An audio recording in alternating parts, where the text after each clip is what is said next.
오늘 저는 사실 입에 올리기가 좀 힘들고 무거운, 그래서 우리가 공공연하게 화제로 삼기를 주저하는 문제에 대해서 용기 내어 말씀드리고자 합니다. 2019년부터 2023년까지 5년 동안 모두 176명, 한 해 평균 35명, 우리 동구천의 고귀한 생명이 스스로 이 세상을 등졌습니다. 세상 그 무엇보다도 가슴 아프고 안타까운 일입니다. 삶의 불꽃을 스스로 꺼뜨린다는 것은 그 무엇과도 견줄 수 없는 최대 비극입니다. 떠난 이가 남기는 그 상처는 깊고도 선명합니다.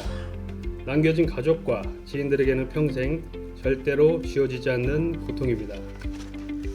아무런 연고 없이 홀로 생을 마감하는 경우라 하더라도 우리 사회는 그 쓸쓸한 극단적 선택의 좌치를 피멍으로 안게 됩니다. 다양한 사회적 요인들이 복합적으로 작용해서 일어나는 다른 사건, 사고들과는 달리 자살은 단지 한 인간의 가장 개인적이고 사적인 선택일 뿐이라는 시각도 있을 수 있습니다. 하지만 인간은 항상 그를 둘러싼 사회적 환경 속에 있는 존재이며 인간과 사회는 서로 영향을 주고받는 관계이기에 100% 개인적인 자살이라는 것은 있을 수 없습니다. 다시 말해서 정도의 차이는 있더라도 모든 자살은 결국 사회적인 것입니다. 부대의 등원 이후로 본 의원은 의정활동의 최고 목표이자 최대 관심사로 우리 시민들의 건강과 안전을 염두에 왔습니다. 행정, 특히 지방행정이 해결해야 할 수많은 과제 중에서도 제일 우선적으로 행정 역량이 투입되어야 할 분야는 다름 아닌 시민 건강과 시민 안전이라는 소신을 저는 가지고 있습니다. 그런데 결국 건강과 안전이라는 것도 그 전제가 되는 것이 바로 생명이며 생명은 다른 그 어떤 것보다도 최우선적으로 지켜지고 보호해야 할 가치라는 당연한 사실을, 그래서 지역사회는 그 구성원 중 누구 하나로 스스로 삶의 끈을 놓아버리는 선택에 이르지 않도록 노력하고 애써야 한다는 너무도 당연한 사실을 오늘 본 의원은 새삼 강조하고자 합니다. 작년 제2차 정례회와 지난달 임시회 5분 자유 발언에서 본 의원은 관내 1인 가구에 대한 지원 강화와 정책 마련을 제안한 바 있습니다. 그런데 특히 1인 가구는 통계적으로 자살의 위험성이 상대적으로 높은 것으로 나타나 있습니다. 그러하기 때문에 1인 가구에 대한 경제적, 정서적 지원에서 우리는 자살 예방과 방지를 정책의 우선순위 최상단에 두어야 할 것입니다. 관내에 발생한 자살 사건의 가장 큰 원인으로 파악된 것이 경제적 어려움과 정서적, 정신적 문제인 바, 이는 다인 가구에 비해 1인 가구가 특히 심각하게 직면하는 문제와 정확히 겹치기 때문입니다.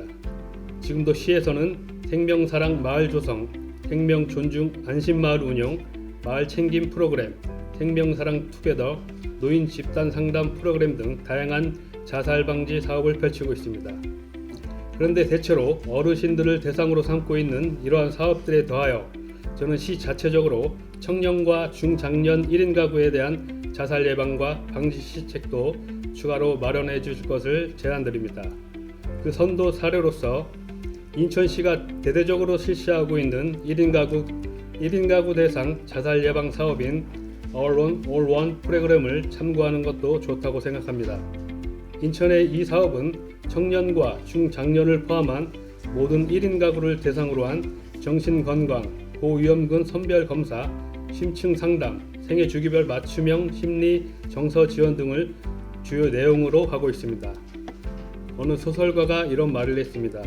역설적으로 자살은 가장 강렬한 삶의 갈망이다. 자살을 생각하는 사람들은 실행에 옮기기 전에 여러 가지 신호를 보낸다고 합니다. 그 신호는 강렬한 삶의 갈망에서 비롯되는 절박하고 처절한 마지막 SOS입니다. 우리는 그 구조 신호를 절대로 놓쳐서는 안 됩니다. 그 SOS 신호를 촘촘하게 감지하는 사회적 안테나, 그리고 그 절박한 구조 신호에 때맞춰 응답하는 따뜻한 손길은 힘든 처지에 놓인 사람을 살리고 나아가 우리 동두천을 살립니다. 특히나 취약한 우리 동두천의 1인 가구를 위한 생명 안전망 구축에 더욱더 관심을 가져주시기 바랍니다. 이만 발언을 마치겠습니다. 감사합니다.